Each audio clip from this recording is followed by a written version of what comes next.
What up, man? Not much. Shout Can you out. hear me? Yeah, I can There hear it you. is. Cool.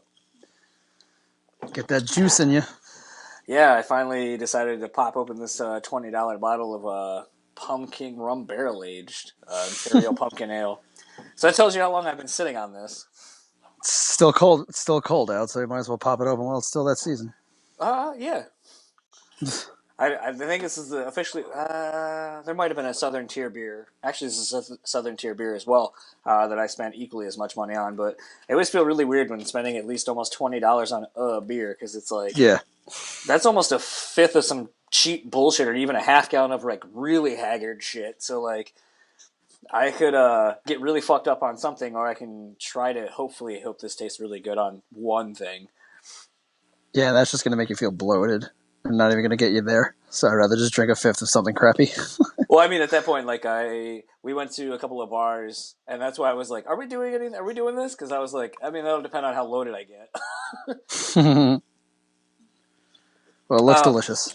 it actually is pretty good. I know I mean, the Warlock is a really good, solid like fall time beer. It's like the Pumpkin, the Screaming, or I guess the Southern Tier Pumpkin or whatever. But the Warlock is like a barrel finished or barrel aged or something. But it's like if Pumpkin is here, like the Warlock is up here. Like it's super fucking Okay. delicious. Um, Is that brewery that's like in like Upper New England? yeah, I think so. Yeah, I've heard about that beer. Heard It's it's really pretty good and pretty expensive. yes on all, on all fronts. Um, yeah. Do you have a time frame that you want to be done? Like, is your phone going to die in like 20 No, I minutes? plugged it in. Okay. But I mean, like like 45, like half hour, 45 minutes. Wherever it goes. Okay. Cool. I can definitely make that happen. I mean, I have like Cool. my list of questions I wrote, but Shoot. I figure we can side tangent and all that kind of shit. Cool. Cool. I'll do a hard intro and go from there. Sick. And by the way, is it Sculara? Shalara. Solara. Okay. Shulara. Like shoe and then Lara. Shulara. Okay. Yeah. I'm a stickler for last names, but like with the growing up in the East Coast and being now here in the Midwest, I get really weirded out by saying last names because I'm like, is it the Midwest way of saying things or Yeah. the East Coast way of saying things? It's a very I hear weird you. predicament to be put into. Shulara. Cool. All right. So I have the pleasure this evening of talking to Mike Shulara, aka Charming Scuzz, aka Scuzz, of This Is Hell, Extinction AD, and now currently of Light the Torch. I don't know if Endwell is still a thing, but I'll fucking throw that in there too. I mean, to some people it might be. How are you doing this evening? Not bad, not bad. Just snowed in and off work for the day, so just hanging out, relaxing finally for a little bit. It's So, so fucking weird to hear someone that's not in the Midwest dealing with snow issues. dude, every Wednesday for the past 3 weeks, minimum 8 inches, like clockwork. Every Wednesday for the last 3 weeks. I don't get it. It's absurd. It's kind of terrible. Well, at least I will say, at least like you're Yeah. not in an area though that's like a friend of mine went to. I think it was somewhere on the East Coast that like doesn't get snow, and they barely got anything. And then they like had the state of emergency, like shut down everything's like don't drive on the roads, like we can't handle this. And it's Yeah. like you got like 2 inches, dude. Like fucking deal with it. Yeah, it's like when Atlanta gets snow, it completely shuts down. The city doesn't know what to do. It's pretty funny to be around. Yeah, I remember moving from Delaware to here in Michigan, and the first really decent amount of snow we got, I was like, "School's closed." And my dad's like, "Fuck that, dude. Get to walking. Like, schools don't close around here." And I was like, "Fuck," and I Yeah, walked my ass it's like awful. half a mile to school. Um, so I mean, something I kind of mentioned a lot of the bands that you've been in, and I kind of wanted to go back to kind of where it all started. What got you into playing drums initially, and kind of the beginning of your passion for music? That question's pretty simple. Did you ever see the basket case video from Green Day? Trey Cool, like a motherfucker. That stupid fill right before the last chorus of the overhead shot of him playing drums. Oh yeah. That did it for me. Okay. I mean that right there kind of did it for me, and then started playing pots and pans. I filled in for a teacher band when I was in middle school for like an assembly, and You that say a like teacher band? yeah, I played Okay. rock and roll from Led Zeppelin, and Okay. that actually kind of started like the whole hey, call like, you know how I filled in for people like on a whim and stuff like that. This was the first time it ever happened. Sixth grade, the teacher band's drummer had a kid, like, and they said, "Can you learn rock and roll by tomorrow?" So I pissed off my whole family, learned rock and roll that night in my bedroom, and then played it the next day. And that's kind of just how I went about it. And then, that was like the first live show where there was like more than 4 people. And then I'm just like, man, this rules. I want to do this as much as possible. So out of curiosity, like you end up playing with people who are older than you, obviously teachers. Yeah. Did that? I've often wondered, like growing up, I was a person who gravitated to more older people in general, to my peers. When you have a situation like that where you get to play with people who are older than you, do you find that you kind of started gravitating toward musicians that were maybe more advanced than the people maybe in your own peer group? You cut out there. What was the question again? Oh, sorry. It was just Okay. basically that wondering if, like, with you playing with people who had been potentially playing for double your lifespan at that point, did Mm-hmm. it kind of jump, like, kind of shoot you in the arm to be like, man, this is the kind of caliber of people I should be playing with, like Oh yeah, always? yeah. I mean, if you would ask my parents, like I would always gravitate towards older people, especially in whatever I'm working on, because you know, there's wisdom that just comes with age and experience, and especially in the music industry, even just touring, like you could tell somebody that's green in touring. You could tell somebody who's green in just interaction with people.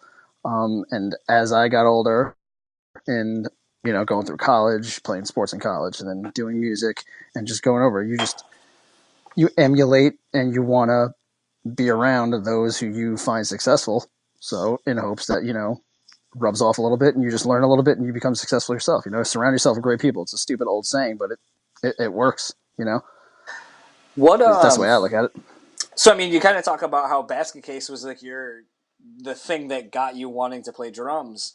But Yeah. what's kind of interesting is, well, maybe some of your tendencies drumming wise may lean towards some kind of punkish roots. I mean, you kind of play predominantly more metal and thrash and punk kind of stuff, like more stuff not necessarily in like the Green Day kind of vibe. So, what kind of got Mm-hmm. you into heavier music as a whole? Uh, Band wise, it would be Pantera, Slayer, Alice in Chains. Alice in Those three. Chains is an interesting one, but Though, definitely a yeah, lot of groove.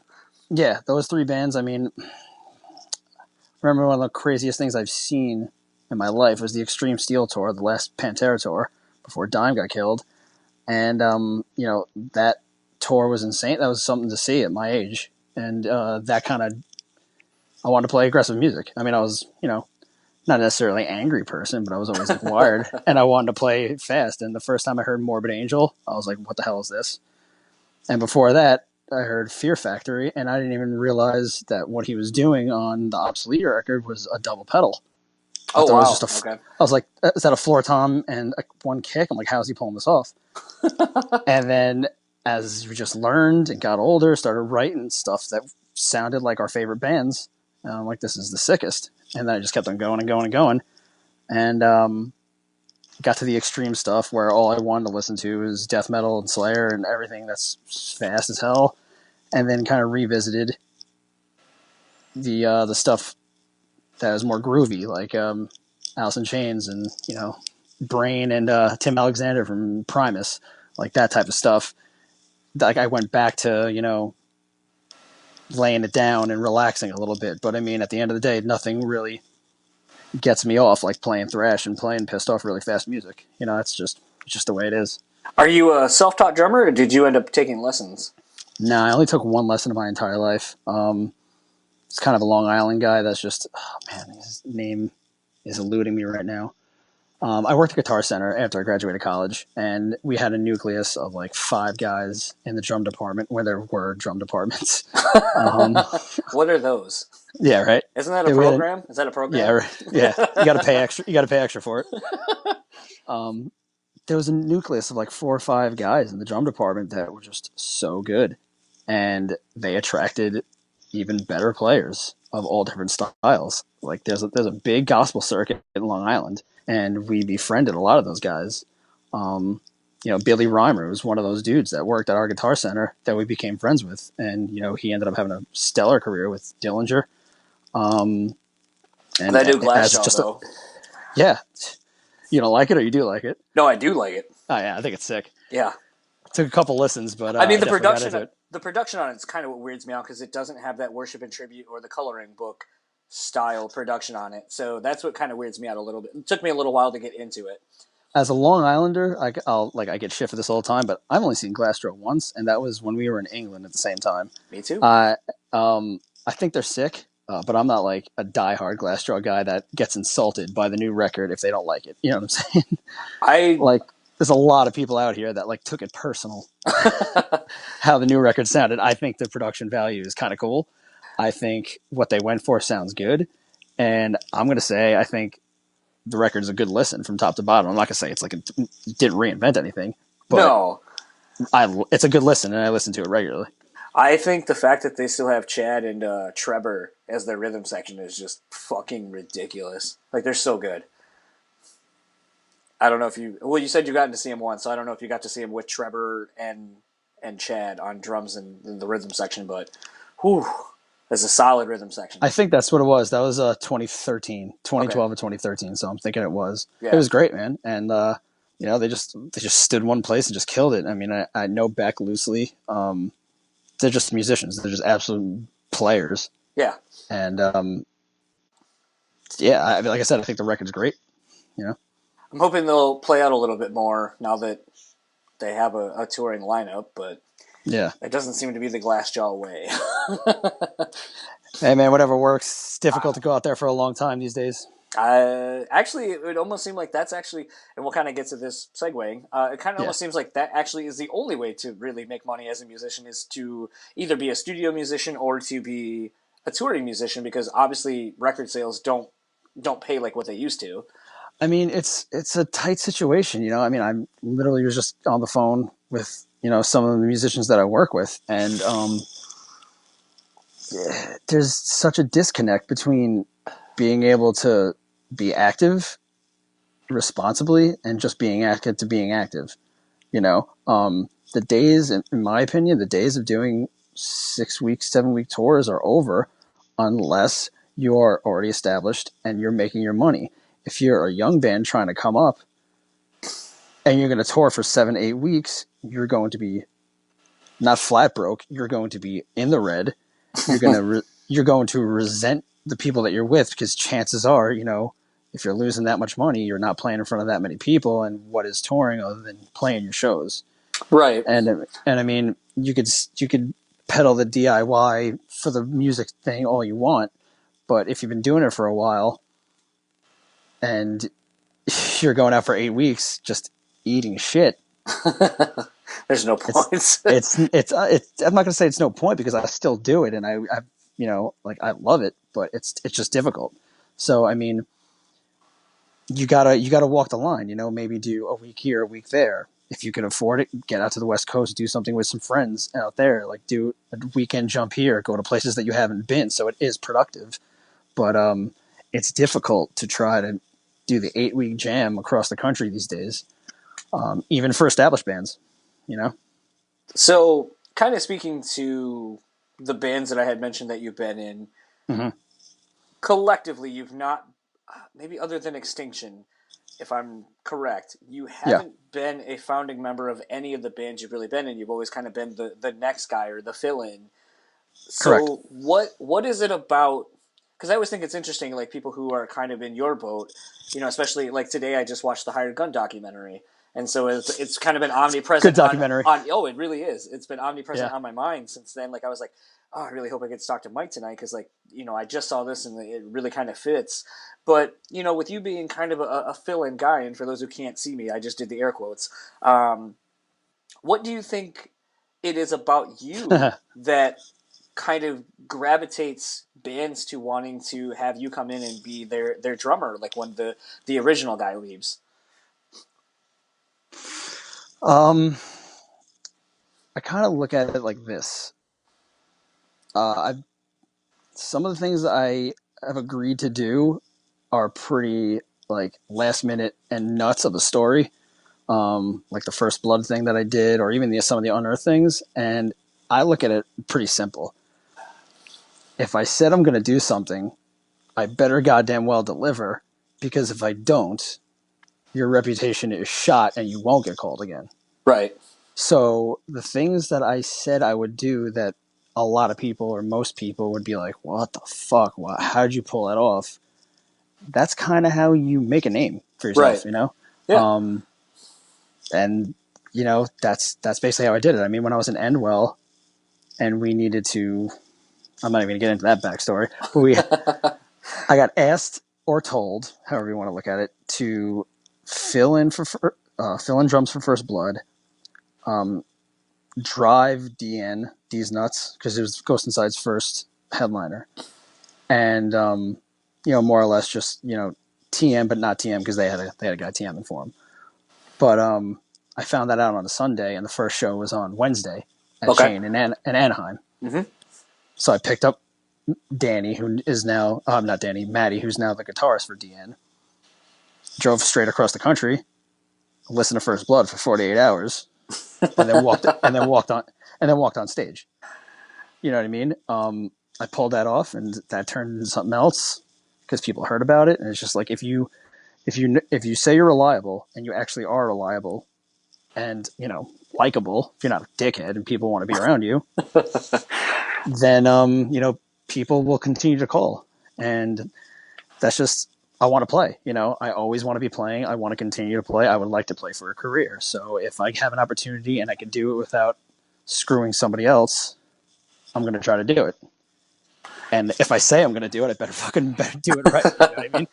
So Do you think being maybe tagged as a hired gun has either helped or maybe hindered you from bands approaching you to start something like from scratch? Maybe yeah, I think that's a fair statement. in both regards. I think both regards. Yeah, I think people will be like, "Yo, Cole Scuzz, he could definitely pull it off. He'll make it happen. If he can't, he definitely can't. If he can, he will." Other people's like, "Oh man, I want to do this band. We need a drummer. Oh, give Scuzz a call. Oh, he's probably busy." Like, so it could happen either or. I've never been in that position before. Like you said, Extinction AD is the first thing I've been on at the ground level, and I've never been really approached to start a band. Which, I mean, in all honesty, I don't think I need to. I don't think I'd want to. Starting a band new right now is pretty nuts. I mean, the torch thing is kind of great because it is sort of fairly new with these guys that I've never known before, other than just by name and Right. recognition. But they approach this band as a completely new band, and it's pretty cool. So yeah, I mean, I think that statement is fair in both regards, actually. So So I mean, kind of speaking to light the torch. I yeah. mean, how is it? I mean, I remember because like I was trying to do this when Extinction AD was like the main thing because like This Is Hell is on a hiatus or whatever you guys are doing with that, Mm-hmm. other than releasing cassettes, which is I'll get to that later. But I mean, Extinction AD like is kind of like at that level where I feel like you're really growing the band and getting on good tours and really building that band up. And then all of a sudden it was like, hey, I'm in this other thing. And what was weird is like you're in one of the few positions for me where we've been friends. Again, I'm using the air quotes on the internet across different social media platforms for a while. Um, and so, as a result of me kind of seeing some of the things you post, like you would post certain things about like needing gear and asking gear questions, and I'm just like, why? Yeah. Like I would look at it and be like, why are you asking all this shit? Like, do you need all this for Extinction AD? And like, it didn't make sense. Like I was trying to like decipher like why you're being vague but like not being vague, and then all of a sudden when it's like the light the torch thing came, I was like, oh, okay, now this shit. Okay, now the last like 2.5 months of like posts finally make sense, like why you're asking like gear questions and stuff like that. And so, for Yeah. how hard was it to keep the secret of like I'm the new drummer for basically Devil You Know Now Light the Torch? I mean, I went there and I recorded the record, went there and shot a video. Like, I'm pretty hands off with the majority of the stuff that they do. Um, so if I'm hands off with one thing, I'm hands on with another, and I kind of just immerse myself in whatever I'm doing. And it's not like something that like I need to be talking about all the time, because the way I look at stuff is when I'm in something, I'm in that thing. I'm doing it 110%. Obviously, schedule conflicts and other stuff like that. When that arises, that gets dealt with. But I have a show April 5th with this lovely solo artist named Tatiana Di Marie on April 5th. She's just like a British solo pop rock type chick, and she's amazing. And I'm playing with her August 5th, so I was just practicing that, and that's what I was practicing because that's what I have coming up next. Um, it wasn't necessarily a secret. They definitely said don't go around telling everybody, but so I didn't. And Extinction AD was doing stuff, and we were staying busy. And I mean, I kind of just my time, my playing is really all I have to offer. Really, anybody. Okay. So I kind of when I'm doing one thing, that's what I'm doing. I'm really good at compartmentalizing. Like, all right, I'm going to designate tomorrow for practicing this, tomorrow for practicing that. I have a show here. Sleep, only listen to this because I have to work on that. Like, I'm pretty good at scheduling myself and doing what I need to do to come through for every situation that I'm in. What was it like? Because you've obviously put out the video introducing everyone in the band that is collectively now like the Torch. Mm-hmm. And so, what's interesting to me, and what I think would be kind of hard, even as I mean, there gets to a point where like musician wise, you get to be a peer with somebody, but there still would be a point where like I'd be like, yo, fuck that, I'm still like Wombacker, it's like, dude, I'm fucking bleeding through, holy shit. And then it'd be Yeah, like, Howard Jones, blood has been shed. Fuck, man, I still jam that fucking shit. Like, sure. to me, it's like, even though some of these people may have gone on to do bigger things within the realm of the music that you're currently playing in and that you come from, I still feel like it'd be kind of hard to, like, not be a little bit of a fanboy with some of these people where you're like, man, wow. Like, Love Lost in a Hail Gunfire, wow. Like, This Is Love, This Is Murderous, holy shit. Or, like Um, Spirals, yeah. shit like that where it's like, fuck, can we talk about that? Uh, y- y- if you do, you pick and choose your points because at the end of the day, I was hired for a job, Right. and I wasn't hired to blow them. You know what I mean? Like, they're all solid guys. They're all just dudes that are trying to do their thing. Um, and of course, like you see these guys, you're in the studio with them, you're bullshitting with them, you're cracking jokes. It's like, wait a minute. I had this moment with Wombacker the other day. I'm like, dude, remember Ozfest like '04? Me and my homies barbecued beer and eggs at 7 a.m. and we were pitting for Bleeding Through at 11 o'clock. And to be honest with you, none of us knew your band. like, that story was funny. You know, talking to, as I got along and got to know Howard a little bit more, of course, like I told him my favorite Kill Switch song, stuff like that. But I mean, at the end of the day, I'm not a child. They called me, they called me for a reason. And the reason was to make some music with them, not to be like Chris Farley on Saturday Night Live and be like, remember when you did End a Heartache? That was cool. The reason is you. Yeah, right. So I mean, I'm not impervious to the idea, but I mean, got to be an adult and professional as much as possible. So For sure. It's just, I think for me, it would be one of those things where it's like, the pedigree of that band is such that it's like, really probably wouldn't have a lot of the metalcore or just modern metal that we have without all of those bands, really. I mean, shit, even like, I know Wombacker obviously wasn't involved, like, has a tie to Brandon and wasn't involved in this band, but I would just be like, did you hear any crazy, like, 18 Vision stories? Because, like, obviously Brandon being from 18 Vision. So, I mean, to me, it's just like I said, the pedigree and the legacy of the people in the band, even in Francisco or whatever, that, I mean, it's like there's just such a history yeah. of people that I would be like, I want to, like, I'm a fan of all the shit you've done, but I also want to, like, just learn from, like, all of the shit you've done. And, Well, I like, mean, that kind of goes with the question and the topic that we were talking about earlier. Like, I use the things that they say and the way they go about things as a learning experience. I take it all in before I ever give my 2 cents because they've all done it. You know what I mean? They've all had a good amount of success and they're still hungry. So it's really cool to be around people like that. So instead of just like, talking their ear off, take a step back, do what they ask, add your 2 cents, see what happens, see what they say, and then move along with that. It still is a business relationship, but it's super cool to be around people that you never knew but knew of, and that have had success but are still just hungry and ready to roll and just talented and want to keep doing it. It makes you a better person and a better musician, if you ask me.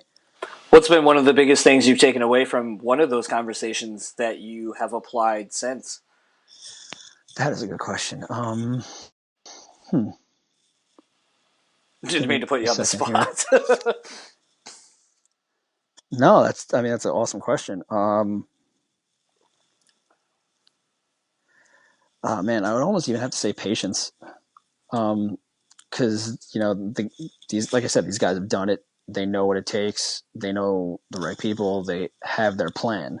Like I said, I'm pretty hands off with a lot of the majority of the business stuff this band does.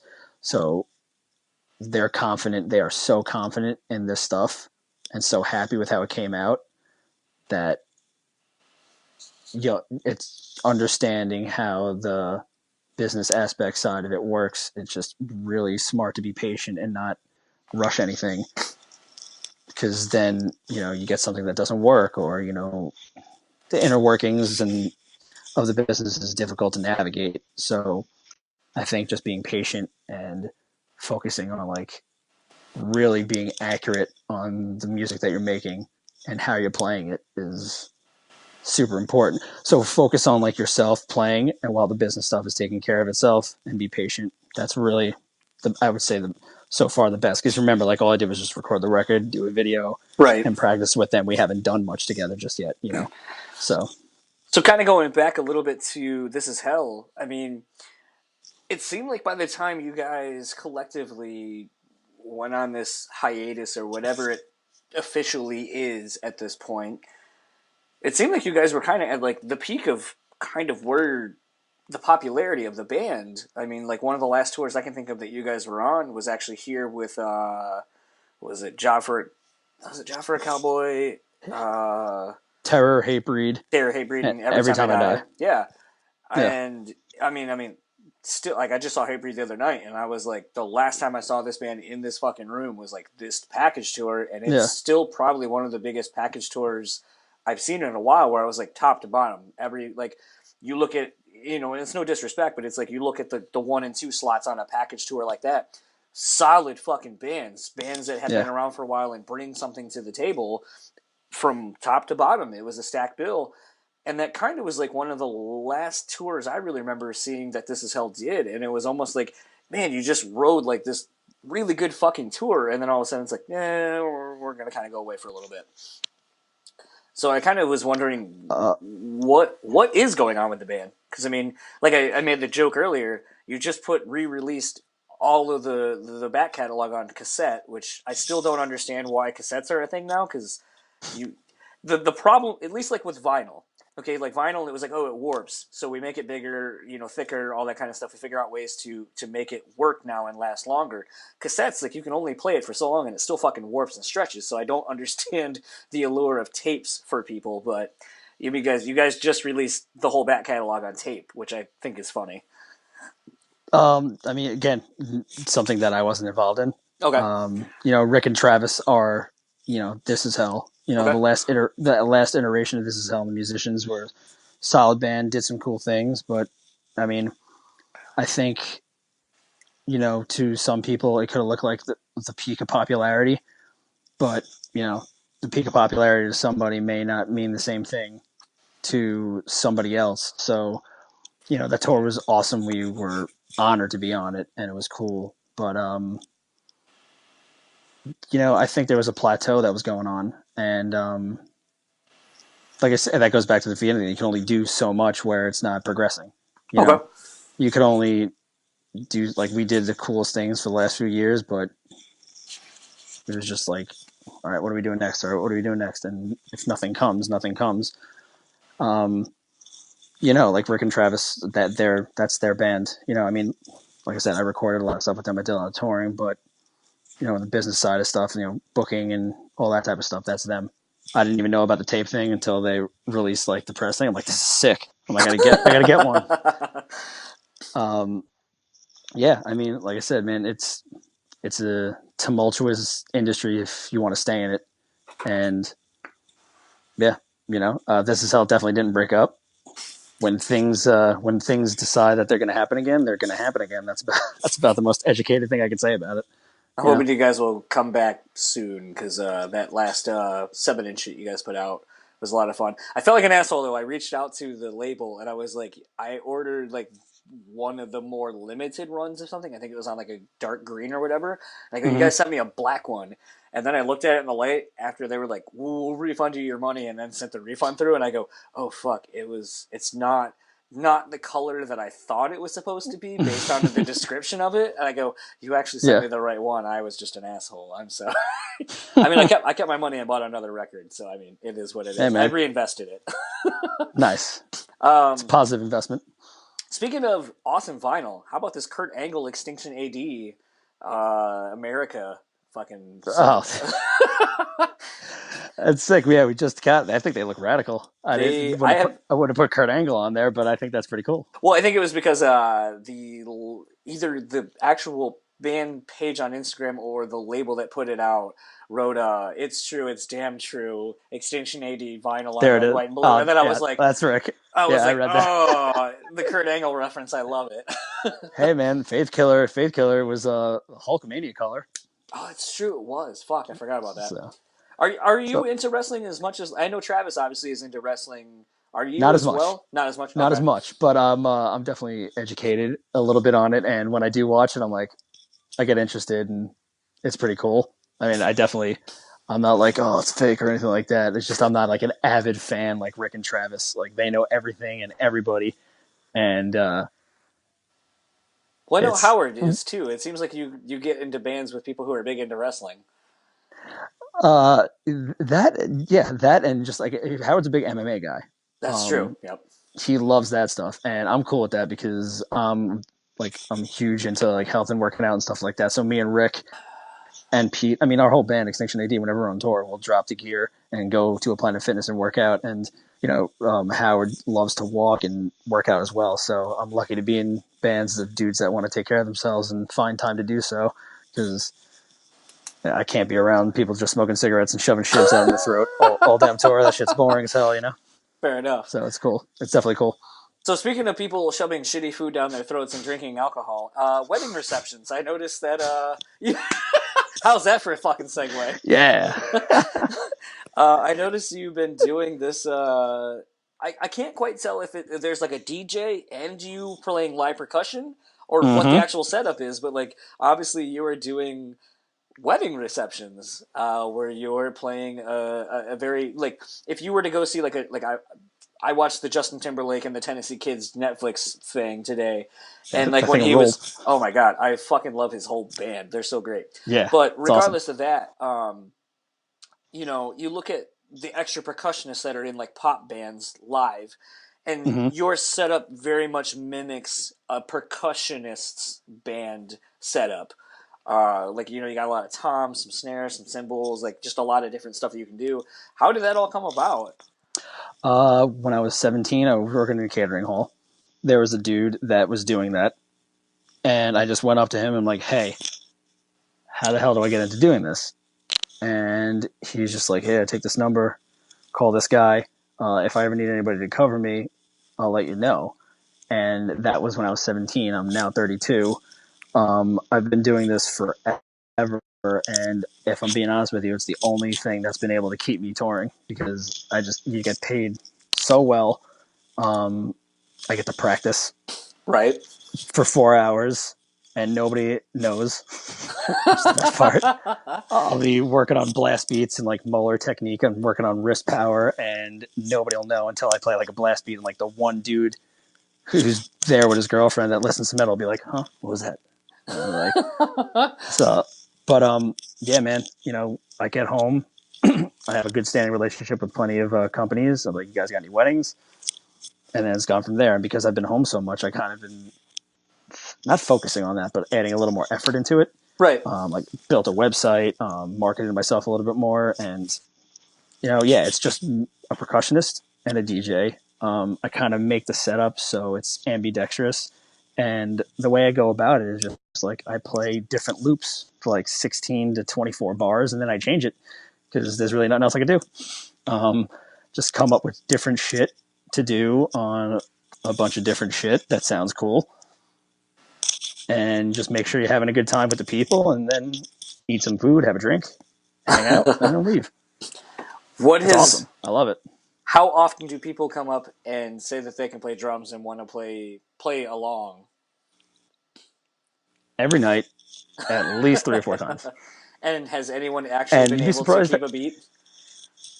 yeah, there are plenty of people that are actually good, but the vast majority are awful. But that is part of the job.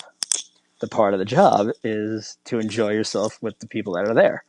So, I'll give sticks. I'll help them out. I'll have fun with them. Like, all right, ready? Hit that, hit that. Like, very few and far between when you run into somebody that just doesn't get it, and I'll be like, dude, you have to get off. Like, let's move along. I remember one time the night before a tour when I was touring with that band Endwell, I was doing a wedding, and the groom was like 6'4", 270. He was like a cop, and he was just banging the hell out of the things and cracked one of my cymbals right before a tour. That And I'm sucks. just like, you motherfucker. And I couldn't do anything about it. I'm not going to ask him to pay for it. Like, it was just, it sucked. And then recently, this past New Year's, I was doing a catering hall, and the guy was playing with me. He could play, and he was super cool, but he wouldn't get off. I'm talking like, we're almost like an hour and 10 minutes in. And I finally go to him like, hey, man, do you mind if I finish finish the night off? It's like 12:45. Party ends at 1. It's New Year's. Like, he's like, oh, okay, sure. Come to find out that that's the owner of the catering hall.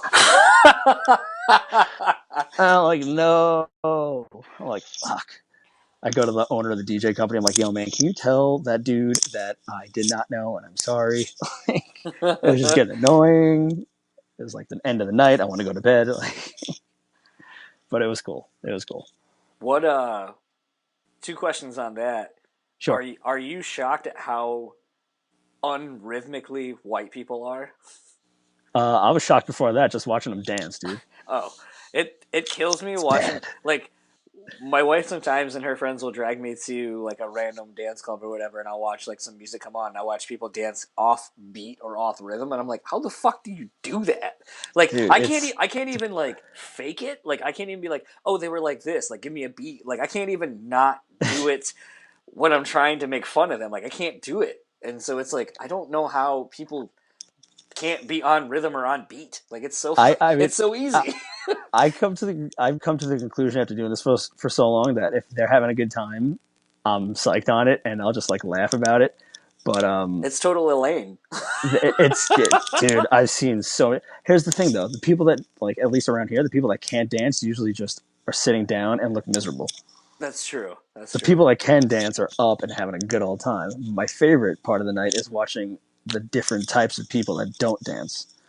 Like I'm talking like the guy that's too cool to dance with his chick, and the chick that's dancing with all her girlfriends and like going back to her guy looking miserable because she has to sit next to this chud that isn't doing anything the whole night.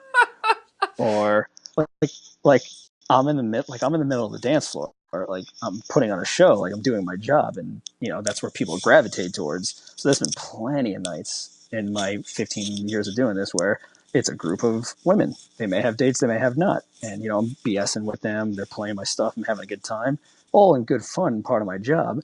And then chick has a dude that's just sitting down playing with his dick the whole night, not doing anything. He's like, yo, man, I'd appreciate it if you stop like hitting on my chick. I'm like, who the hell are you talking about? Like, it's, oh man, it's dumb as hell. And vice versa, there are plenty of women that are too cool to dance that don't want to do anything too. But that's like, at this point, people watching is my favorite thing to do at these parties. It's funny as hell. Secondly, the what is one of your favorite songs to play to? Because like for me, like a friend of mine dropped off a drum kit at my house because he couldn't store it anymore. So I've been trying to relearn how to play drums, which I haven't played in like fucking 15 years. And so like I Okay. was always big into like hip hop. So like something I've been trying to go back and relearn how to play is like a lot of NERD, like that In Search of record, like with live That's cool. drums and shit like that, and like That's really cool. and stuff like that. And I'm just like, oh god, like Pharrell and like the Neptunes like were so good about using live instrumentals and stuff like that. and even going back and trying to, it's so bad. It's so bad. I would never want anyone to hear me practicing this. But like the Roots Jay Z Unplugged, because obviously Absolutely. Questlove is just phenomenal. But what is something maybe that like isn't technically in your wheelhouse? Again, finger quotes there for people who are just listening to this. That maybe is surprising that you really love jamming because of just the vibe that it puts out. Dude, easy answer. Anything that Bruno Mars does. Oh God, yeah. Anything. For like I'm not even like making it up, like for some reason. I even actually I follow his drummer E Panda and I tag him in a video almost every other wedding on Okay. purpose. On purpose. Like just be like, dude, when I'm not playing VFW halls for 10 people, I'm doing this. And every single time one of your songs comes on, I have such a good time playing these grooves. I have such a good time playing these songs. And I'm just like, respect. And like one time he like gave me like a pound uh, emoji, and I'm like, that's what's up. But I'm also older, so 90s hip hop and R&B just fucking rules. Like Blackstreet, anytime Oh that yeah, song, Teddy Riley. anytime No Diggity comes on, man, just get fucking smile. Or lately, like one of the DJs I work with is my age too, and every time we do a wedding of people our age, like DMX, anytime like they request DMX, and honestly, any song that gets people going is even sicker. So Matt, think about this: um, Whitney Houston. Like I want old to early. Yes. Okay. I want to dance with somebody, All right. Yeah, dude. that was where I was going. People lose their fucking mind to that song, and it's so fun to play when they do. Dude, like my it's funny, like I was at a bar the other night, or probably about a week or two ago at this point, and there was this gay dude just playing tons of like 80s pop, 90s pop music and so forth. And I played Aaliyah.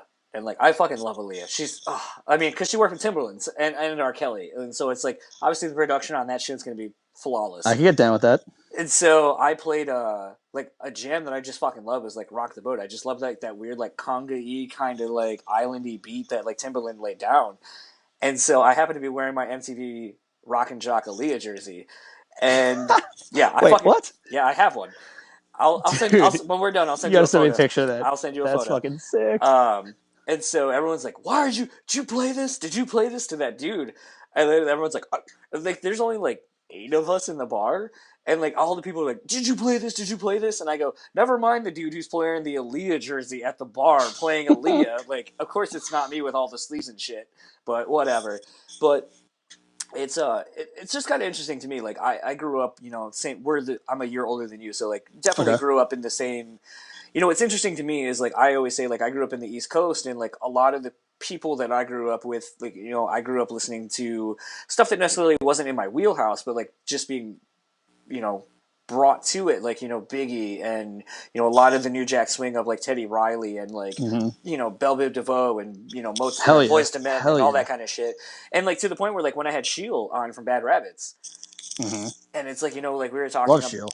oh, and it's like we were talking about like all the stuff that they were doing before Bruno Mars made it popular, and it's like fuck man, like this style is coming back. So it's like I kind of love the fact that like the few videos I've seen, it's like you definitely embrace that like early '90s like New Jack Swing kind of vibe between you and the DJ and Yeah, live instrumentals, and like I fucking dig that. Like I'd be like, if you guys did this at a club, like I'd be like, $5, cool, I'll go see that. Like fuck dude. it. Well, that's.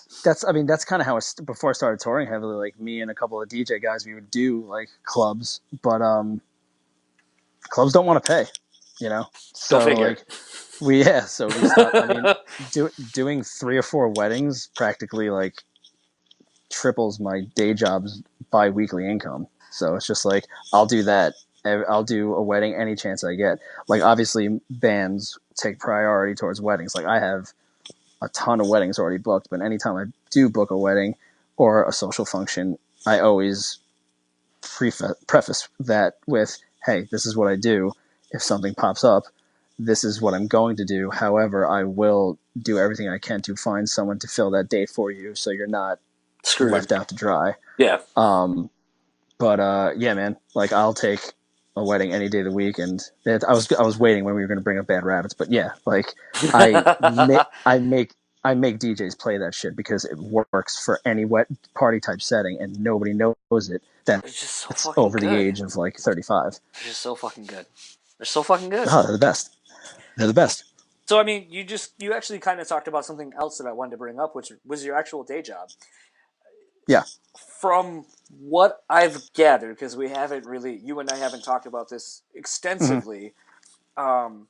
Explain a little bit about what your day job is, because I feel like your Facebook profile, like your maybe it's your Instagram, one of the two, like your thing on your like bio, you're about whatever, Mm-hmm. makes it seem like you're definitely very passionate about your day job, as stressful as it may be. And That's a so great way to put it. to me, what's interesting is I feel like a lot of people get, and no offense to anybody listening to this who has a day job for their band, but like a lot of people get bullshit day jobs. To me, like you Sure. actually are in a day job where you're making an impact on people's lives, and you understand that. And to I me, do. like that's very interesting. So I mean, kind of give a little bit about what you do for your day job.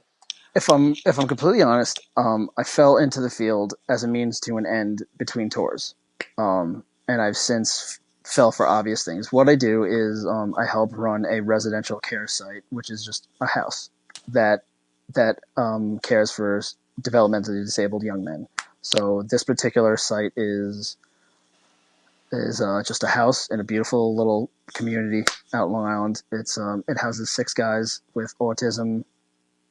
That's basically the main diagnosis for all of them. And they just have to be cared for round the clock. Like I said, I started the job because it allows me to come and go as I please. There's more hours than I know what to do with if I want them, or I could, take off Friday and Saturday and Sunday so I could do weddings. So I'm definitely cognizant of that. I'm lucky to have the job, and I don't look like I used to look at it as like, oh man, I got to work, but it's just I got to work so I can make money between tours. But I've since like embraced it because it's allowed me to continue to do what I want to do. I furthered my education the last 2 years within the healthcare industry because I wouldn't mind staying in the field, but it's more or less just, without sounding crude, it's glorified babysitting. I'm taking care of 6 24-year-olds, that can't really take care of themselves, and it's it's awesome. I enjoy it. Like you said, as stressful as it is, I'm there more than I'm at my own house. We take them in the community, bring them to the movies, take them to parks, help them go shopping, help them live, help make sure they're safe wherever they are, around whoever they're around, and that definitely comes with some brain draining. After being on site for like 48 hours, but it's a cool job, man. My guitarist works with me, Ian, for Extinction AD, and Drew, the singer from Straight from the Path, works at the same house as we do. You know, so it's an attractive job for people that are in and out. So it's perfect for people like us. What has that job taught you that you have been able to take out of that job in that realm that you've been able to apply to your own daily life? Patience, 100%. Going back to that same word, patience. It's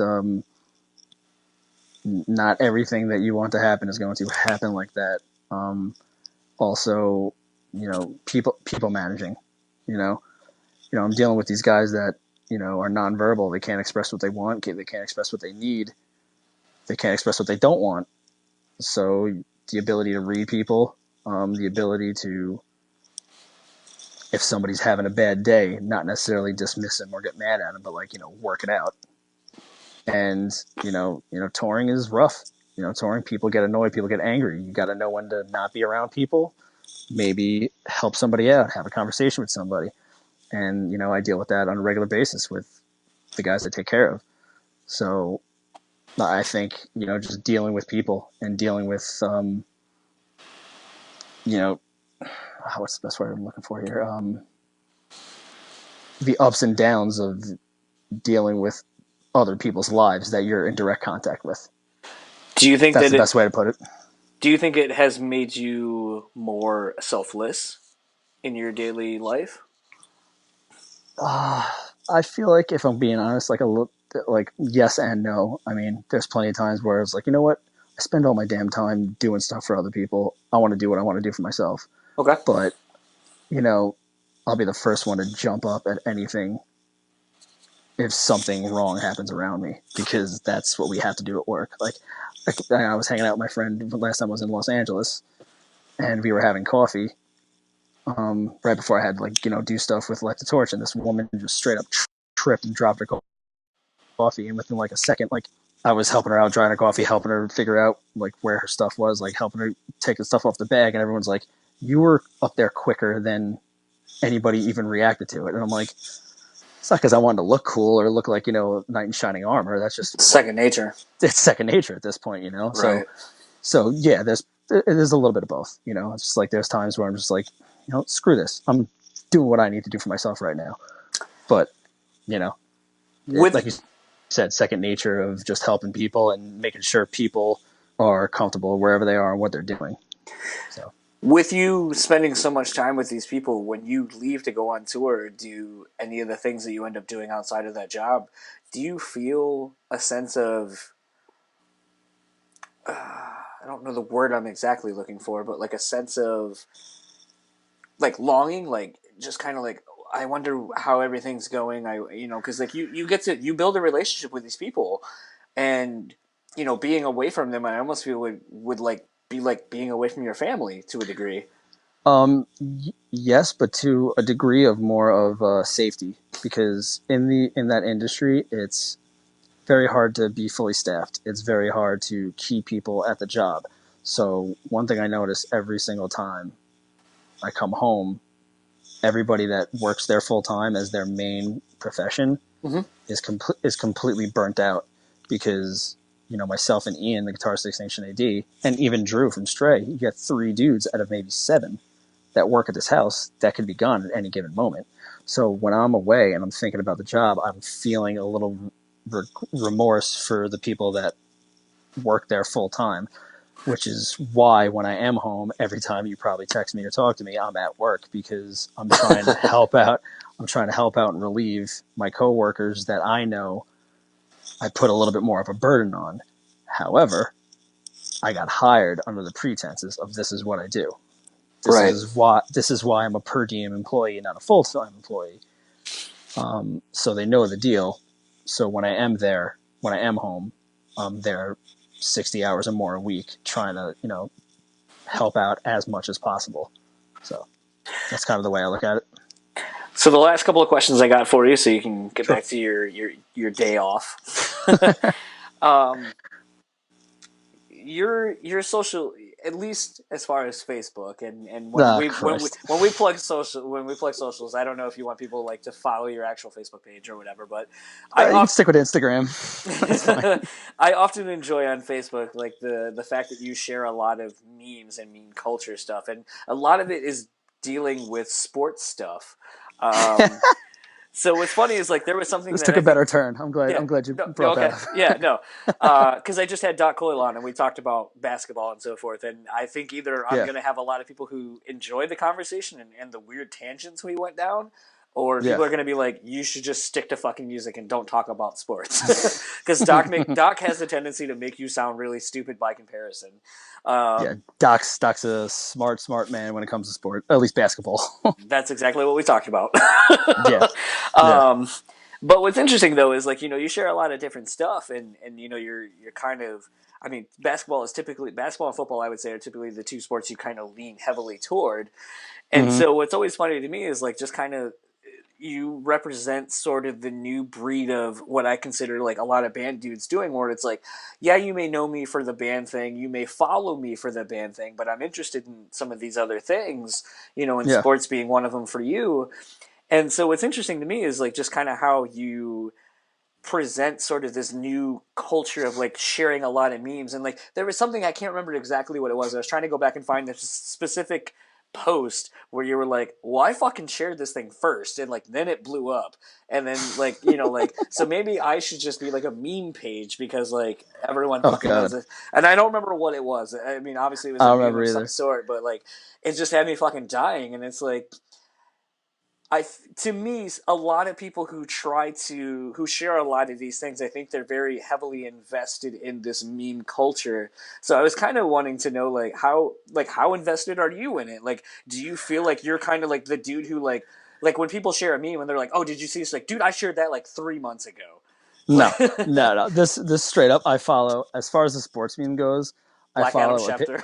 I, it is the funniest shit on the planet to me. I don't like for all the internet's faults. People are really creative and funny. Like really goddamn funny. Yes. And the people that post memes on Black Adam Schefter blow my mind. And when I see them, I just repost them because the shit cracks me up. Like, I'm definitely one of those dudes that the second I wake up, ESPN is on TV. When I go to Yes. bed, I'm Yep. watching ESPN to go to bed. Like, sports is next to music and food is the only three things I really give a shit about. So, and I'm not even like the biggest basketball fan, but I'm cognizant about everything that's going on. You know, I definitely like, I'm a big Ranger fan. I'm a Met fan, whatever. I'm just a sports fan. Um, so I know everything that's going on. And every time I see anything that really cracks me up of Black Adam Schefter, I just repost it. That's really it. Like, there's no back end to it. There's no like, man, I hope people see me do this. Like, it's mainly for me and my friends because the majority of my friends are all the sports too. And I just post that and I wait for their reactions because shit cracks. Anything that happens to do with LeBron or Michael Jordan crying face, that shit just kills me. Or anything. My favorite is anything when they just rip on the Cowboys. Like I Oh love yeah, that. yeah. Like I hated the fact that the Eagles won the Super Bowl, but I love the fact that the Eagles won the Super Bowl because Cowboy fans are fucking miserable. What's funny is when I was talking with Doc, there was a line where I was like, "Oh, like March Madness is getting ready to start. Like, who are you following? Like, what player are you interested in? Like, who, whatever." And then he was like, I hate motherfuckers. Like, this is my Doc Coyle voice. Yeah, there He you goes, go. I hate motherfuckers that act like they have more time to watch more than one sport.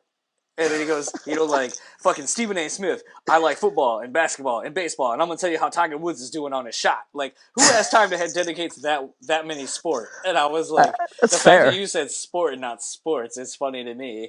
But like, I totally agree, and I definitely think obviously, I used to be one of those people that's like, I mean, I have ESPN on my phone, so like every morning and every break at work, I'm checking ESPN and seeing what's Yeah, going on. So it's yeah, easier for me to be a a fan across the board of a lot of things I'm interested in.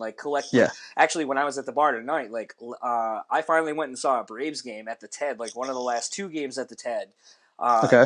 the shitty thing was is they were playing Detroit, and I was like, I came all the way from Michigan to Atlanta to see them play Detroit. Like, what the fuck? Yeah. But we basically knocked them out of the playoffs. So I was like, at least Atlanta had something to play for. But tonight they were playing Detroit, and there was like a slew of Detroit Tigers fans, and I'm like the lone dude wearing my Braves hat, and someone's like, "Do you really like Atlanta?" And I was like, "I really like Atlanta. Like Atlanta's my team. I have a Deion Sanders World Series jersey like sitting in my closet. Like I really like Nice. Atlanta.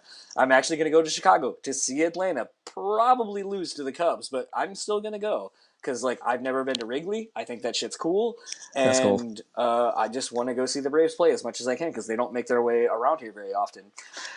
I mean, I'm with you, dude. Like, whenever we're in a town that has either a stadium or even a college stadium, like, I'm always like, I'll drop my gear, drop my bag, and I'm going to that stadium. Like, we were just in what was it, Cincinnati, and we Go see just the played right. Reds.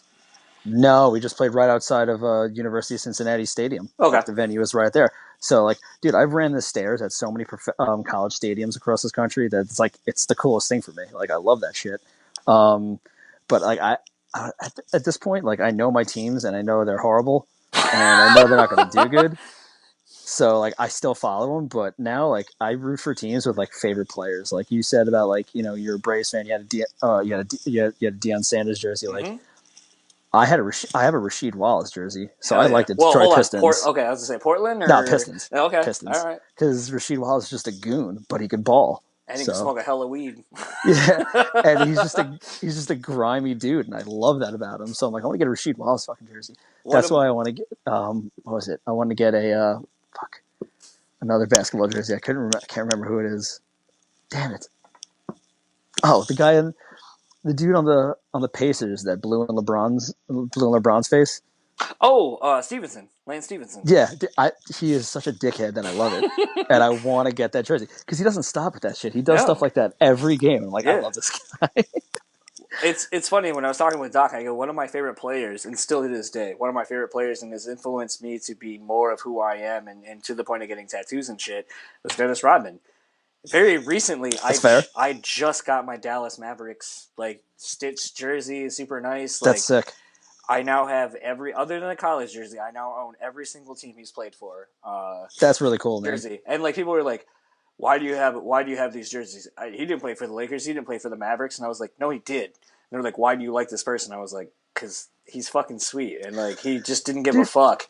I And get like crap like that. I get crap like that all the time because I'm a huge Alabama football fan, and everybody thinks. Hold on a minute. I'm a Michigan Every, fan, so okay, that's fine. I But don't. everybody thinks it's like a front runner type thing. I'm like, no, no, no, no, No, no. they were terrible for a while. Not even that. I'm a Nick Saban fan. I was a Nick Okay. Saban fan when he was at LSU. I Yep. was a Nick Saban fan when he did that bullshit with the Dolphins. And the second he got back to college, I've been a Nick Saban fan because, if you get a read on my personality and type of person I am, the way he coaches and the way he goes No about bullshit. life is just exactly the way I want it. Not even that, like the compartmentalizing, win every Okay. situation, worry about what you're doing now. Like I read his book, like worry about what you're doing for the next 10 seconds, win that situation, and then you do that every 10 seconds, and then whatever you need to do, you worry about it then. And that's how I go about with what I said in music. It's like, okay, I have a gig on April 5th. I am worrying about this woman's music until April 5th. After that, I will worry about whoever's music I have to play next. When I'm driving 15, 20 hours overnight, it's real simple. I fall asleep at the wheel, I kill everybody. Like, you stay up, you drive, you get where you need to go. And I'm a huge Nick Saban fan. And everyone's like, that's like being from New York and liking the Cowboys. I'm like, no, it's not. No, it's not. No one has a reason. No one from New York has a reason for liking the fucking Cowboys other than the fact, oh, I grew up on that way. I'm like, I don't give a shit. Cowboys. Fuck out of here. But no, I'm with you when people like persecute you for who you like if it doesn't seem like it makes any sense. Oh, dude, like my favorite players growing up were this is some weird shit. So I Dennis Rodman was my number one. My number two is Dikembe Mutombo. I'm a if you and very quickly, if you can't tell, I'm a defensive player. Like when I played football, I wore number 24 Nice. because obviously being a Michigan fan, but like Charles Woodson, Woodson? Woodson. Woodson, Yep. yep, Woodson going to Raiders being 24. 24 Mm-hmm. was Deion Sanders' number for the Braves. Mm-hmm. 24. There's just so much cool shit. Like to 24, Ty Lawson, who was also played for the There you go. Patriots. Also, I mean, there's just like so many things. Like 24 is like my thing, but I always love defensive players because like they're the unsung heroes of like any team that are on. And like when you're really good, it's like people forget it because it's like Dennis Rodman. Like those, like I just rebought my three-peat shirt that I had That's when sick. that first happened. Um, because like to me it's like that was when I got into the Bulls because obviously Rodman went to the Bulls from the San Antonio Mm-hmm. Spurs. And like I was just talking with my dad recently because I was like, yeah, I just rebought this shirt, and he was like, I've been watching a lot of like stuff on YouTube of like Michael Jordan and all this kind of shit, and like those Bulls teams. And I remember you being like, oh, like do you want to watch the Bulls with me tonight? They're playing so and so, and like you would just hole up in your room and watch these Bulls games. So like when the finals happened, the playoffs happened, and they would win, like you would feel like I just watched all 82 games plus the playoffs. Like I'm invested in this. And he goes, and like it was a big part of the NBA at that time, and he was just like, Yeah. I feel like I missed out, and like you were a part of it, like you were happy, you were like knew it was happening, and like you were all about it, and I was like, I was, and Yeah. I was like, you missed out. Dude, I remember that time, man. The Knicks got smoked by freaking Reggie. Oh That shit god. sucked. And the Bulls in the final. That shit sucked. I mean, But like, what's interesting to me though is like like Doc and I were talking, and I'm interested to put this out because either people are gonna like fucking hate it, the few people who actually listen to my podcast like just for me and not who I have on. yeah. But like, what's interesting is like I was like, like we were talking about like the legacy of teams and I go, dude, what's crazy to me, sort of, is like in the last 30 plus years, there's only been like 12 teams who won the NBA title, Yeah. I mean, and that goes like, for a lot of sports. Same thing with football, man. Steelers and Patriots basically won all the damn Super Bowls in the past like 15 years. what's crazy though is like as a Tom Brady fan. And I'll have to another photo I'll have to send you is a photo when the Michigan won the national title in '97 when I first moved here Uh-huh. to Michigan. I took a photo of the team, and Tom Brady is the only one looking at me when he was like a fucking third string nobody. Um, but like what's crazy is like I remember the game Tom Brady came in when Drew Bledsoe like fucked up his collarbone, It and was then against like the Jets, yeah, right? and like Yeah. what's crazy is like how he's done from that game on. even me as like a staunch Michigan fan, I'm like, I never saw this coming. I mean, look, man, I'm a Jet fan and I hate the damn Patriots, but like you'll never catch me like running my mouth about Tom Brady or even the Patriots because it's Can't. just like what the fuck? Like I'm a sports fan and I was an athlete. Like, sure, you could be jealous of people that are amazing. You can't hate them. Like, and Pete, my bassist, he's from Extinction AD. He's from, and this is hell, and Endwell. He is one of my best friends. He's from Connecticut. Okay. He's a New England fan through and through, and we'll have some heated arguments. But I'll always like do it on purpose. I'll just like poke the fire just to get him started, because I don't think Deflategate needed to be as big of a thing it was. I don't think deflating the balls really had Fucking anything Aaron to do with Rodgers it. came to his guard. He's like, Dude, I like my balls a little overinflated. exactly. You gonna fucking get me? Yeah, it's like the fact of the matter is that they are the best team and they have been the best team. Sure, I'm sure they tried they to cheat with they signals are and the stuff like that, but Spurs. A, other people have too, and B, not well. They are basically The The fuck Spurs happens? and the Patriots are basically one and the same. It's a system. It's a system team. They just Yeah, consistently yeah. win. Oh Sometimes they man, win championships, and sometimes they don't. Pop is Like, the best.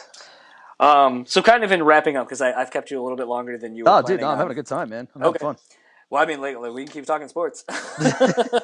Fuck it. So in light of the NBA going on as you know, we're at the halfway point, and I asked Doc this, like, where do you see the NBA playing out this season? You know, who do you think is going to win?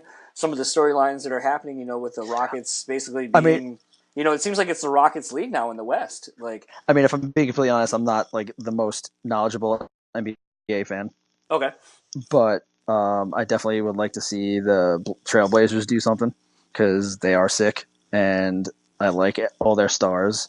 Um, like I said, I'm not necessarily anything that isn't like a pretty obvious headline. okay, I'm not necessarily like totally knowledgeable about everything like that. I definitely don't want to see Cleveland, Golden the. State again. Yeah, I don't need to see that again. That's for damn sure. I would like to see. I'm actually thinking maybe it might almost be fucking Toronto out of the East. That's what I'm saying. Like I would like to see Toronto do Toronto and something. Houston, maybe. I like to see the teams that are quietly kicking ass knock one of those two out. That's what I would like to see because it But would be cool. part of me also is like the fact that Houston is the number one seed, Golden State's kind of taking a back seat. Right now, currently, the Cavs are sitting at third seed in the East. Part of me is like, okay, like now the teams that have been like the it team the last couple of years are like not the it team. So it's like, would it be more compelling for them to make it to the finals in light of the fact that they're not the it teams now and all the Maybe, but struggles they've gone through? here's my issue. You're talking about teams like Golden State and San Antonio. It's a different game when they're in the playoffs. Houston could be True. the number one team in the West all you want, but I feel like once the playoffs hit, Warriors will turn it on and just smack them. Like that's just what I think. I mean, and as far as the Spurs, they're going to do the same thing, but they're older, so I'm interested they to might see take what it. happens with the Spurs in the off season this year. Yeah, absolutely, And absolutely. then NFL, like I know a lot of shit. Like I'm feeling pretty good about the Lions this year, actually. Like with Patricia becoming on and some of the Hey moves man, you we've got made, Blunt. You got Blunt. He's going to make we're win you a we're Super Bowl just not like he we're did. we're not gonna not get these third and ones. I know that much. And if we do, then goddamn it, we just need to fire everyone and start all over. Like I do that in my Madden franchise mode. I completely nuked my team because we couldn't get past the fucking Falcons in the game before the Super Bowl. And then they lost to the Patriots in the Super Bowl, and I was like, I fucking handled their ass like week 13, and son of a I, bitch. dude, I feel for the Lions, man. Like I think We're fucking due for I think something. I think I'm having a brain fart right now because it's late. I think what's his name is such a good quarterback and a class Stafford. act. I think Stafford. I loved him at Georgia. Loved him at Georgia. I think he is a class act and a great quarterback, and just needed his weapons. And maybe he's getting them now, but he needed them when Megatron was on the team, so that son of a bitch would have lasted and stayed, and you guys would have been better. My wrestling coach from college is like a diehard Lions fan, and it's so sad to see him depressed all the time. Okay, so But to put a pin on it you right got there for LeGarrette just a Blunt, sec. man, and he's won the Super Bowl of the last two teams he's been in, so you'll be all right. That's true. He did win from the last two teams he's been on. Fuck, that's right. It was funny because like I was thinking the other day, like I was talking with a friend of mine because we've been bullshitting with the idea, like we each have, like I have this podcast and he has his Talk to Me podcast. He's just had Hojo on, um, Mm, and we've bullshitted with the idea of doing a football podcast. He's a Titans fan, obviously. Like as much as I'm a Lions fan, I'm a mm, fan of football in general. But it was one of those things where when we were talking about different football shit, like I remember going to the game. He was like, I was at Riot Fest when the Lions lost to the Titans in the last 30 seconds. I was like, I was at that game. Like mm. it was the home opener, and my wife and I were like all super excited. We like were up, and then we lost in the last 30 seconds, and we fucking left home. We killed a fucking bird going under like the underpass. Like we just killed something. We're like, that's the Lions experience right there. Like that's just a wrap on the day. And we went like last year to go see the Thanksgiving Day game against the Vikings, which we handedly beat them in Mm. the opening weeks of the season, only to have them whoop our ass Yeah, on good Thanksgiving. And I God. was like, God damn, man! Like I can't go to a fucking game and like just catch a break. Like I saw Jason Derulo and I was like, cool, we're winning, like everything's good. Nah, then the Vikings fucking ripped my heart out, and I had to like drive home for 2.5 hours and be like, this sucks.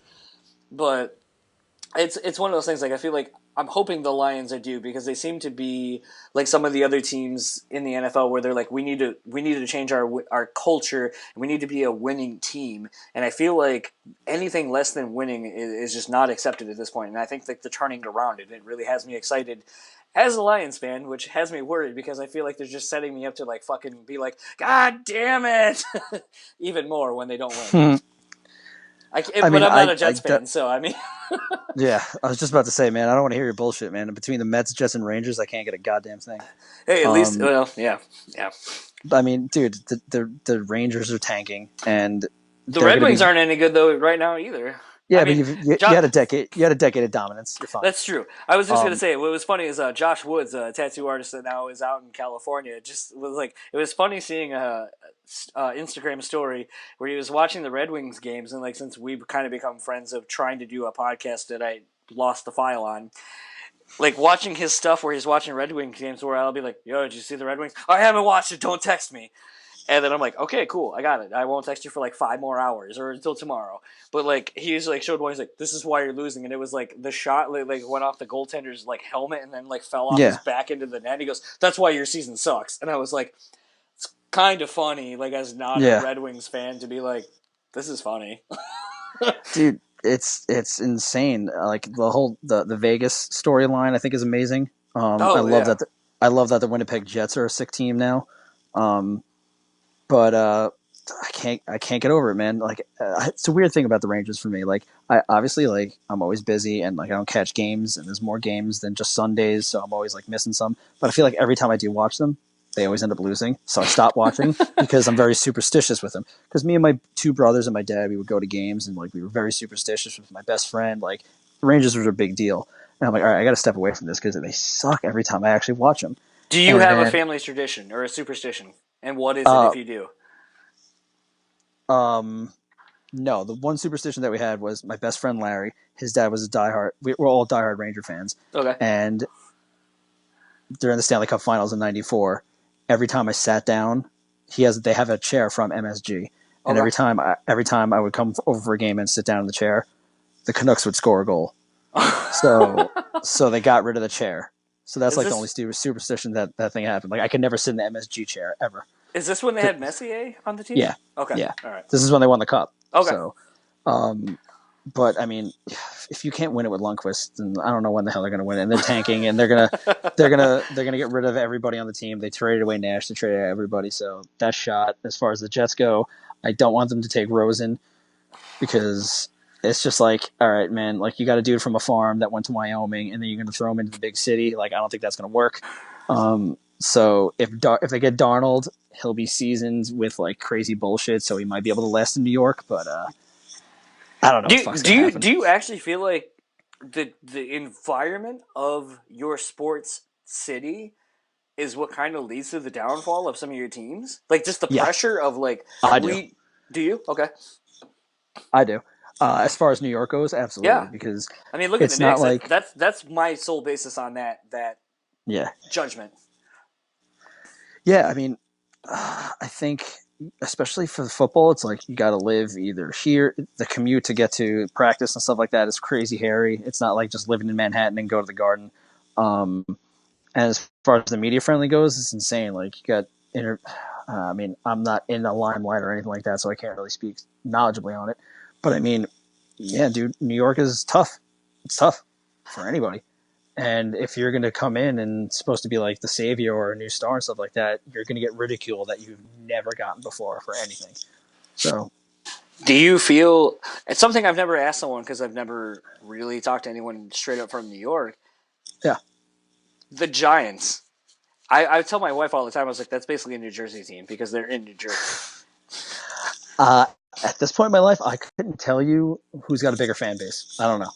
I definitely don't know. I grew up with all Jet fans. Okay. Um, I know plenty of Giant fans. It also helps that they've won a few Super Bowls. Yeah, that brings But fair weather people onto the bandwagon for sure. yeah, I don't know. I don't know, man. I'll go with 50-50. Okay. I will. I just always wonder I because I don't mean, know. same with like Brooklyn, the Brooklyn Nets now, and it's like I'm like I feel like the holdover is still from New Jersey, so it's not really it's not officially a New York team, and the only people that would be like it's a New York team are the people who would have been following the old Brooklyn Nets from like the '50s, and they're probably not alive anymore. Nah, So I'd say not. yeah, I mean, nothing in the Barclays is doing well sport wise. Like the except for Islanders, and wrestling. yeah, right. Well, hey, man, NXT sells that shit NXT. out every Oh time, man, every time. Um, but yeah, the Nets can't do shit. nope. The Islanders are moving back to Long Island. Are they really? Um, they bought like a whole plot like next to Belmont Stakes, and they're building like a whole like new town, a new stadium for the Islanders. That's cool for And that the Rangers, area. yeah, I think it's sick. Yeah, and the Rangers are going to be the Rangers. You know, hopefully they get some better pieces and become a better team. But the Nets, I mean, the Barclays Center is good for entertainment. I don't think it's good for sports. So And then literally the last two questions because I definitely kept you longer than you were planning it's all on. good. It's all good. I always like to end these episodes out with a song. What would you like me to Okay. end it with? Which song you Yeah, asked me? yeah. Any song. The Toys Go Winding Down from Primus. I'm gonna write that down real quick. And then obviously like Hojo was on Josta podcast that came out I think this Yeah. week. Uh, there was talks of a tour that if there was it was a week later as of when they were recording that could be announced. Obviously the tour hasn't been announced, but there is a tour that is coming supposedly. So you guys will be hitting the road soonish. I didn't hear what you just said. You froze. Say that again. Oh, sorry. I said Howard was on Justice podcast saying that basically whenever that episode was recorded, that there is a Mm-hmm. tour that is happening whenever it does. Okay. Obviously, I haven't seen a tour be announced, so I'm assuming that it still has not been announced. But that basically you guys will be touring, and a tour will be announced soon. But is it a full on thing, or is it like just hitting certain cities? Remember when I said I'm pretty hands off on a lot of that stuff? Yeah, okay. Well, I mean, I figured that would be one of those I things where you would know since you need to like ask for days off uh work. I well yeah that but I don't know. I don't know yet, man. Like that's really all I can tell you. Fair enough. I wish I could give you a cooler answer. I don't fucking know. I don't know that there's necessarily a cool answer when it comes to touring. It's just Hey man, I would love to be like, yeah, this is happening. We're hitting these cities. Like I don't know shit. Like I don't. So I'm just super jealous because it's like at this point when W No last came through, they came to Battle Creek, which it fucking shocked me that the band came to a D market. I'll say as opposed to a damn. solid B. Like that band has never come through here in Grand Rapids, and I would say honestly, with a lot of the venues we've had pop up, we're really I would say if some markets are Bs, I would say compared to a lot of B markets, we're more of like an A minus market, honestly. Hey man, Extinction AD was just in You were just in Lansing, and that shit you was just played with my boys Darkest in Hour. Virtue, Yes, that band was sick. All the locals on that show were sick, and and East Lansing was tight. That show was fucking sick. So Virtue is blowing up right now. They are that's making a cool. name for themselves, and doing very well. That's cool. I actually told Damon, their guitar player, to go talk to you on behalf of me to make me look like I I think had I more. did. I think I did. Okay. I think I did joke with it a little bit. I was like, oh, you should go talk to Mike, their drummer, and be like, hey, John says what's up. Like, you know who I am. But I was like, it will make me look like I have more people and reach than I do, but it'll make me look cool. Hey, man, no, I'll tell you this: no one's gonna listen to this because it's me on here. That's for damn sure. So don't worry about it. You know what though? Like to me, like, and all bullshitting aside, like I've been trying to make this happen for a long time. Yeah, yeah. I'm glad we Um, did. because a lot of people that I have on, I want to have on because there's something about them that I really enjoy and I think is interesting to me, which would be interesting to anyone who would be willing to listen to any of the shit that I do with said person. And to me, the fact that you are in a lot of bands that people may know of because of, you know, being in the hard rock, heavy metal, hardcore scene, whatever, obviously Light the Torch now obviously works to my favor and yours because like I said, I go, oh well, now you're in this band, I guess I can't get you. And but my Nah, thing no. is this: you do that, but then like the wedding thing that interests me, and I think that's cool. The actual day job you have that interests me, and that's cool because it makes you more personable than I think a lot of people may think people in bands that they look up to are. And you know, I guarantee there's probably someone potentially like if there's someone from This Is like a This Is Hell fan, they might listen to this and be like, "Wow, I never knew that about Mike." And to me, like that's the kind of shit I'm trying to do with this. Like where Yeah, I I bring think that's something pretty cool, man. that I I try to go a little bit deeper. Like I might touch on something that everyone knows about, but then I go like completely 180 around something they may know and go like, okay, cool. Like your day job, tell me about that because to me that's fucking interesting, and it's really what provides your day-to-day income that yeah, allows you to be able to do all the other things that people know you from. And to me, that's it probably has more character building for everything that everyone knows you for and makes you who you are. And it's the thing that no one knows about you. And to me, that's what's interesting about a lot of this shit. So I mean, it's like, you know, like would I love to get a Howard Jones? Would I love to get, you know, Wombacker or whatever? Sure, I could talk to those dudes about a lot of different shit. But I would do yeah, exactly what I did to you, where I'd go back 10, 15, 20 years and be like, okay, I want to talk to you about this bullshit because yeah, that's what I'm interested in. And there's not a whole lot about these things out there because the internet wasn't what it is now. Podcasts didn't exist, so we can't ask you about these things. So yeah. now let's talk about these things. And to me, I mean, you're one of those prime examples of like people who are like, oh, you know, like I do a million different things. Well, fuck it, you can do a million different things, and you can still do the band thing and try to make that be your main thing. That And to is what I'm me, trying like to do. exactly, and to me, like that's more identifiable and more interesting to me than someone who's been in the limelight for the last 10, 15 years, personally. No, and I mean you're right, and that's exactly how I look at it. Actually, I was talking to I was practicing with that girl Tatiana that I was that I'm working with, and I told her about like my work schedule and all that crazy shit that we were talking about. She's like, "That's insane." I'm like, "Well, at the end of the day, I do what I have to do so I can do what I want to do," Right. I mean, and that's that's basically how it goes. You know? pretty much what this is. Like, I was just Yeah, talking to someone today, and they were like, "Well, how do you find the time to do it?" I go, "When I'm not working my day job, which is just I work at a screen printing company, a high end screen printing company. I go when I'm not doing that job, it affords me the opportunity to do this."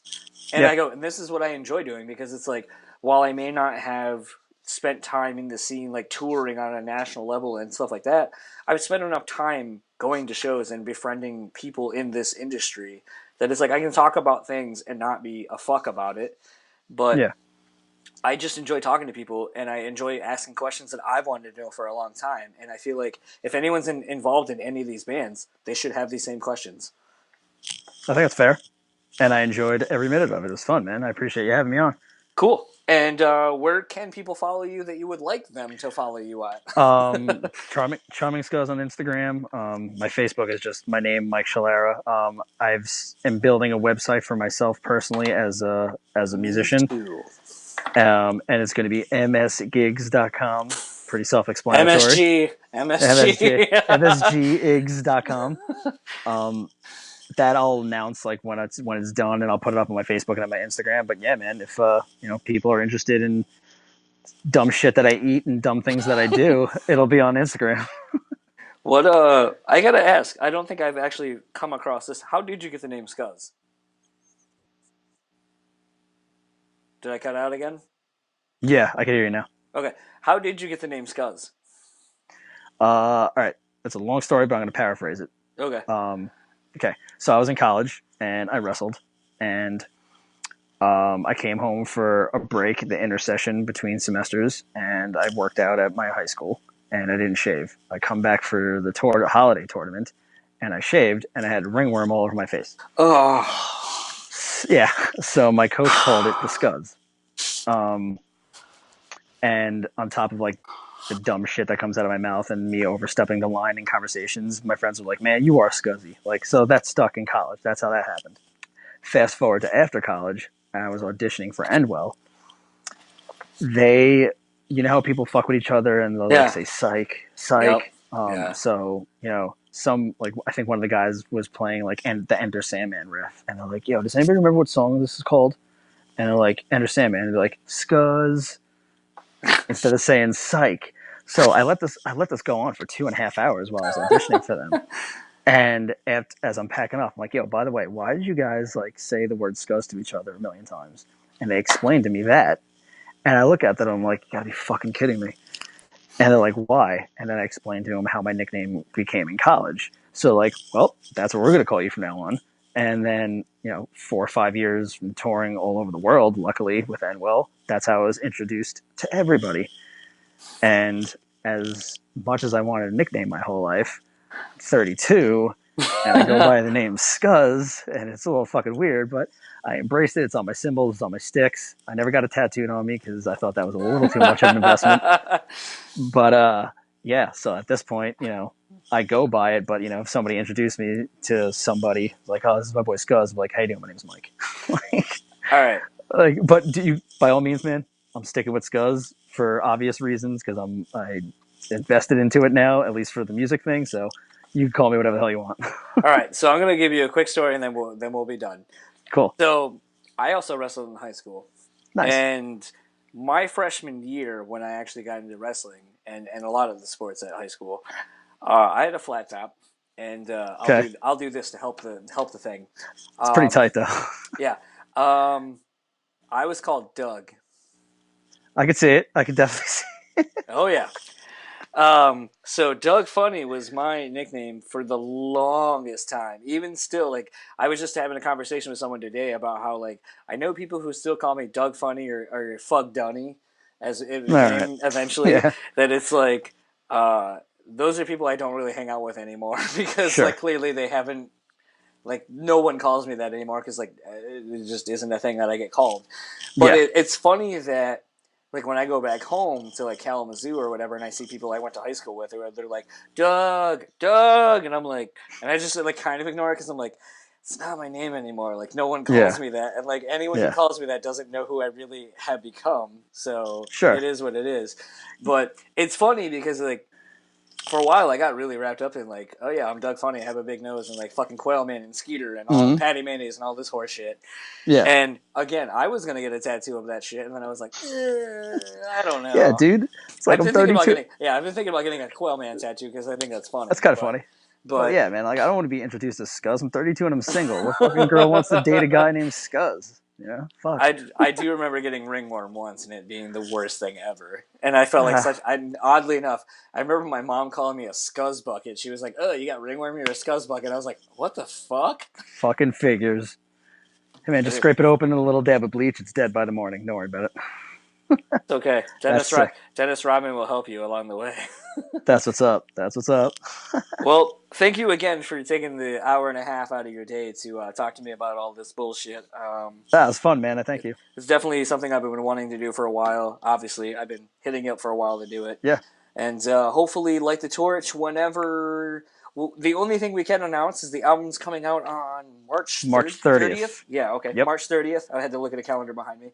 March 30th, the album comes out, and it's called Revival, and it's out through Century Media, if I'm not mistaken. Nuclear blast. Nuclear Nuclear Blast. Sorry, blast. Yeah. and Yeah. hopefully soonish the tour that Howard was talking about will get announced, and even more Damn right. hoping you will we'll make it to here in Michigan somewhere so we can hang out and drink dirty 40s or something. Buy $30 beers this time. Oh, okay. So, fun fact: the one touring experience I had with the band I was in, which was called Enormosaurus, which is the shitty metalcore Okay. band, we drove 10.5 hours to Greenbrier, Tennessee, to go start our tour. We arrived in this like weird shopping plaza across the street from an elementary that was apparently rated the top 5 in elementary schools as far as learning and education, which I kind of call bullshit on.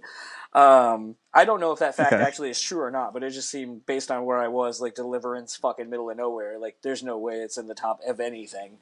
And there was a liquor store like in the plaza down the way, and so I went in with my bandmate, and our thing was shotgun whiskey chaser. So we'd shotgun the beer and whiskey chaser, and Canada House is our preferred whiskey. Okay. And I remember going into this liquor store. I go in, and this dude is like watching 4 dudes like wander around trying to find booze. And he's like, "Can I help you?" And we're like, "Yeah, we're looking for a 30 rack of like PBR or anything really, just a 30 rack of something." And the guy goes, "A 30 rack? What's that?" And we're like, "It's a 30 pack of beer." And he goes, "Well, we have a 24 and a 6 pack." And I remember looking at the dude going, "I can count to 30. I just want it all in the convenience of one package. So if you can point me wherever that is." And he goes, "Well, I don't know where you can get those." And I was like, "You can get them in Michigan." And he goes, "Well, we don't have those here. So again, you're going to have to get a 24 pack and a 6 pack to get a 30. And I Oh go, God. "Oh God, okay." And then as soon as like we got out of the liquor store and went into our vehicle and trailer, this kid comes out and he goes, "Are y'all Enormosaurus? Y'all must be from Michigan. Y'all like ICP?" And I was like, "Fuck, man, I need to start drinking like right now. Mm-hmm. I can't handle this." And that is like one of my prime examples of like how I know that touring sucks, because it's like I can't get the things I'm used to at home. As soon as I go over to the venue, some dude assumes I like ICP because of where I'm from, and I'm just like, "Fuck, this sucks." I just drove 10.5 hours to be here. It's for the love of the music, man. Oh God, we played in front of 2 people for the love of music. Sounds about right. Sounds about right. Awesome. Well, thank you very much again for taking the time, and hopefully we'll see you on the road in Dude, the next keep couple of in months. touch, man. I'll talk to you soon. Oh, I definitely will. That sounded creepy. You're good.